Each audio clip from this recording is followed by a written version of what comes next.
All right, behind me is my latest project. This is a Airstream Safari LS. I don't know much about the Airstream models, but this is a big boy. It's probably about 30 feet long. It's really nice. It's one of my dream rigs. I just love these Airstreams. But anyway, this local client wanted to upgrade the electrical system, including like as much solar as possible. He bought a kit from Explorus Life, but didn't have the time, or actually once he got it, didn't have the willingness to install it himself. So I'm gonna pick up and install this system for him. We're also gonna be making a custom rack on the roof. And instead of doing a 12 volt system originally, we're now going with a 24 volt system. So I supplemented a new 24 volt multi-plus into the mix. But I'm really excited. Take a look at the video. Hope you like it. We're gonna get started with the setup, and then we'll do the execution, and then finally the finished product. All right, here's the Airstream. We got this at my place. Was able to kind of do the turnaround down there in the field. We're gonna walk in the door, which is all the way here in the back. Just everything about this Airstream is just so cool. It's quality, everything's just, I love it. Walking in here, this is what we got to work with. All right, so we have two of these Vatares 12 volt batteries. These are 460 amp hour of lithium. They're big boys, big cases, nice big handles, metal cases. They have like a dial for temperature, and I guess that's humidity inside the battery. Here's our multi-plus. We have a step down converter, an Orion. So this is the stuff that I bought to supplement. We took the other 12 volt multi-plus out of the mix. And then this is all the stuff. We have a bunch of cabling from Explorus Life, a new WIFCO box, two solar controllers. We got a big one over here and a small one over here. Yeah, just more cabling with lugs. It's just like welding cable with copper lugs, which I don't really use. I'm always tin copper, marine grade cabling. There's a small battery switch, which I would never use on a 12 volt system. This guy, they always get really hot for me. But with it being 24 volt, there's going to be less current flow, so maybe we'll use it. Looks like there's a 400 amp A&L fuse. I don't know what that's for, if that's supposed to be for the battery. One thing this system has that I've actually never used before in my 5 years is a link shunt. So we're going to incorporate this link shunt onto the links distributor, and that's going to be our current meter, our battery monitor. I think there's also a place for a fuse, so maybe that's what this is for. Am I still going to use a Class T fuse holder on this? I mean, it came with one, so maybe I will. We'll have to see once I put it together. But there is a Servo GX touchscreen, Servo GX there. Big isolator for the solar array, and we're going to be using Rich Solar's 200 watt panels up on the roof. Hopefully we can mount 8, definitely 6. Down the dark hallway here, we have the bed. And took off the cover. This is like accessible from the outside. The original like quote unquote power system is just right in here, and then there's some batteries on the tongue. All this stuff is going to be taken out, and this is where all of our electrical is going to be. All right, so the Lynx VE CAN shunt. This is the M8 version. So you have to use the fuse here. They say this is a CNN fuse. This is what it came with, so I'm going to use it. On the M10 versions, you can either use a dummy bar. I guess I could use a dummy bar here too. It doesn't say that you can in the manual, so like I said, I'm just going to do what it says. And then also in the M10 versions, you can use a mega fuse right there. But I would use the dummy and then use the Class T. In any case, this connects to the Lynx distributor.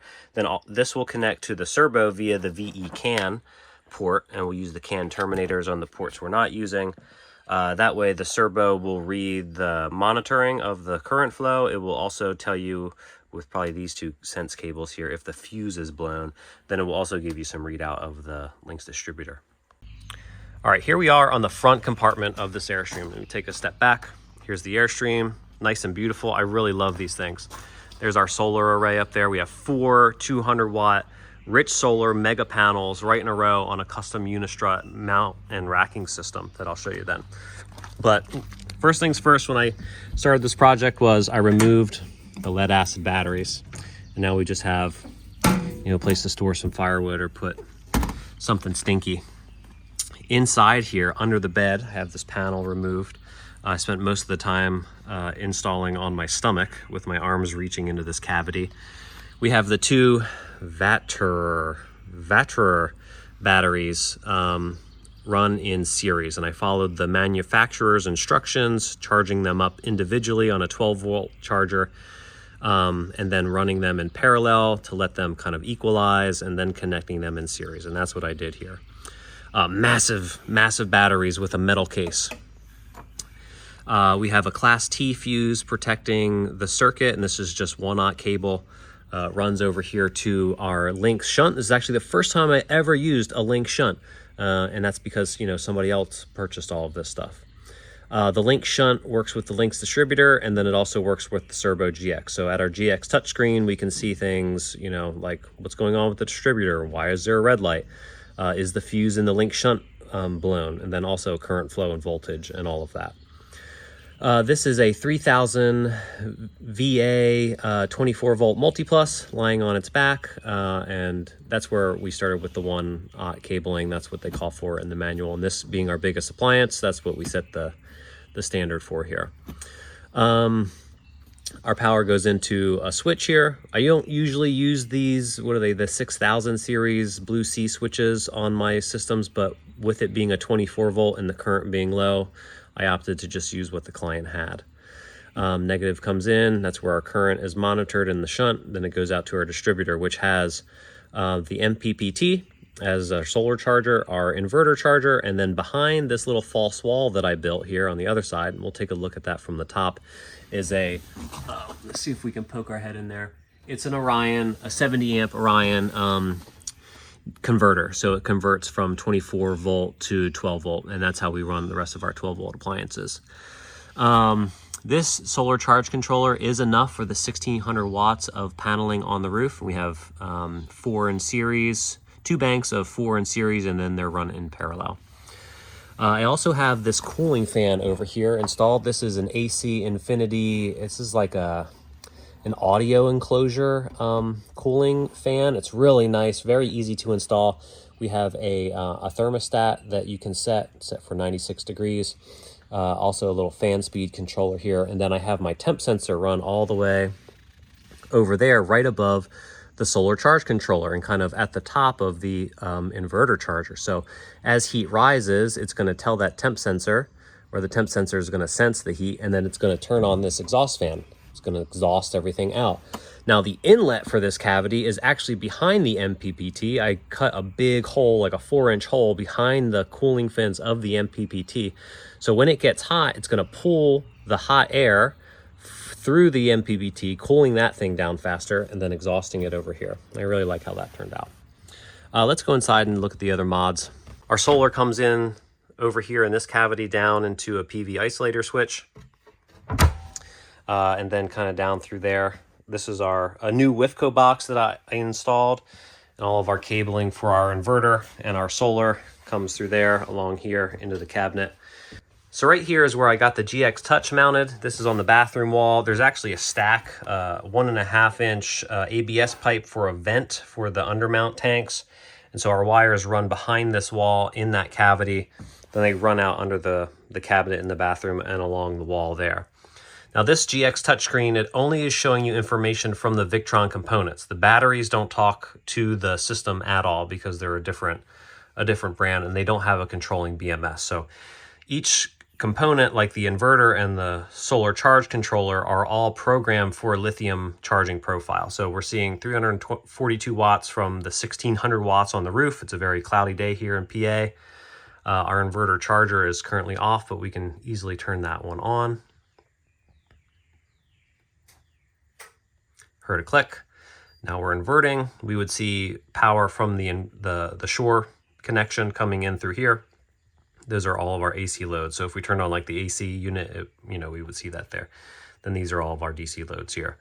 Not to mention we see voltage of our battery, overall current flow in amps and in watts. Really nice setup.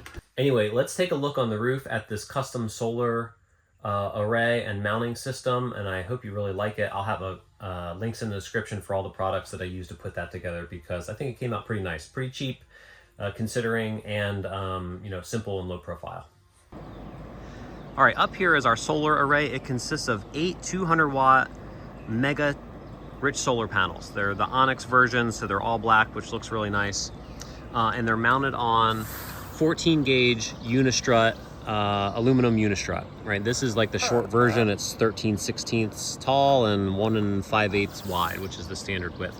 I got these 10-foot sections from Grainger and had them delivered. It was a little pricey, but overall, I think the mounting bases and the Unistrut, the hardware, the lap sealant came in at around $800. Now, the panels themselves were about 180 bucks a piece, I believe. You know, so it was definitely an investment, but this is what we got. We got 1,600 watts of power on the roof. The panels are secured. They are off the roof, so there's lots of air gap. We get the awning that comes out and doesn't touch the panels. The vents for the shower and the bathroom, if you can see them way under there, they're just like the little round guys that pop up and down. They have a little small fan in them. They can still pop up and down and underneath the panel. So there's no clearance issues there. Panels almost touch the air conditioner there. Now, one thing is kind of a bummer. If this guy wants to upgrade his air conditioner to like a 12-volt unit, they're low, they're light, but they're wide. So we would have to take out the 2 panels on the side and cut down on our solar wattage. But other than that, yeah, that's what we're looking at, man. It's a really nice install. Proud of myself.